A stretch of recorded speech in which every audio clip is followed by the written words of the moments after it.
Stéphanie Malagento.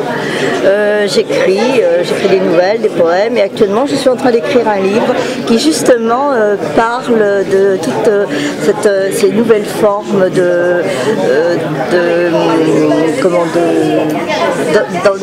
maternité assistée, de procréation. Donc c'est l'histoire d'un petit garçon et qui va naître justement par ces différentes phases. Et je suis contre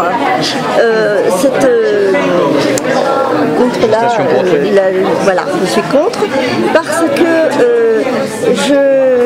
d'abord je considère aussi que on ne peut pas empêcher que la femme soit rémunérée, et à partir de là l'enfant devient un produit.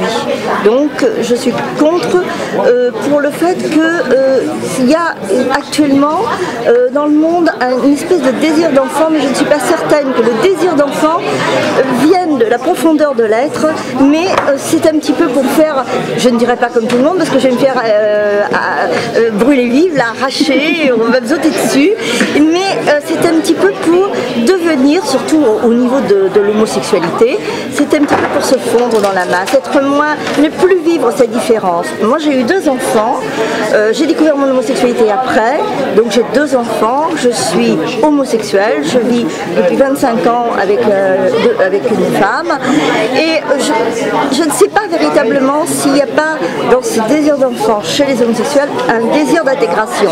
Chez les hétérosexuels c'est un petit peu différent, il y a désir d'enfant ou il n'y a pas désir d'enfant, on n'en sait rien. Il y a l'enfant qui arrive, alors il est bienvenu, il n'est pas bienvenu, mais enfin bon, voilà. On a l'impression qu'il y a énormément d'ailleurs d'enfants qui arrivent dans des familles, alors que là c'est le contraire, on peut ne pas avoir d'enfants par la pilule et par tout un tas de procédés, et qu'on ne les utilise pas.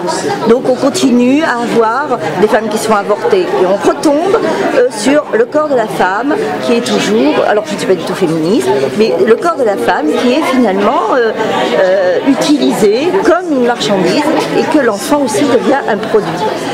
Il y a aussi cette idée de l'enfant qui naît de 3 parents. Alors c'est surtout pour un homme homosexuel, ce que disait Madame L'Enfant d'ailleurs.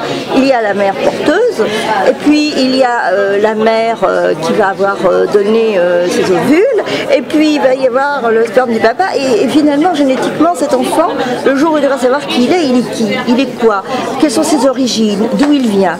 Il y a un autre problème aussi qui se pose, c'est que maintenant les maladies génétiques, on décèle énormément des maladies génétiques par rapport à votre famille, par rapport d'où vous venez, à vos origines, à vos grands-parents, même arrière-grands-parents.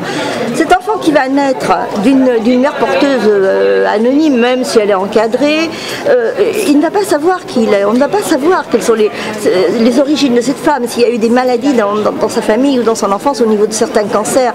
Donc il y a des protections médicales que là on ne pourra pas avoir. Maintenant, si on rentre dans des procédés beaucoup trop médicalisés, là on tombe dans une sélection, et on sait ce que ça donne la sélection, on sait où ça peut mener. On tombe dans une sélection parce qu'alors on va faire passer des tests à ces femmes énormes, et il y en a qui vont être rejetées, et au nom de quoi? Pourquoi? Parce que elles ont eu un problème quelconque, et là ce n'est plus du tout, on tombe dans quelque chose qui est totalement négatif. Donc en finalité, je suis contre pour toutes ces raisons. Je ne trouve pas ça très sain. Voilà. Il faudrait davantage mettre sur l'adoption. Alors ça, je suis tout à fait pour, parce qu'il y a tellement d'enfants qui souffrent, et on n'en est pas encore au fait où il n'y a plus d'enfants dans le monde qui sont malheureux, hein, il y en a encore, malheureusement. Donc il faudrait mettre vraiment l'accent sur l'adoption, que tout le monde puisse adopter, les homosexuels comme les hétérosexuels, et avec beaucoup de facilité, parce que je trouve qu'un véritable acte d'amour, c'est pas de mettre un enfant au monde, justement, c'est prendre un enfant qui n'est pas à vous, mais qu'on aime vraiment. C'est ça, véritablement. Là, le désir d'enfant, je pense qu'il est réel. L'autre, je mets un point de suspension. Merci, Stéphanie. Surtout quand c'est obsessionnel.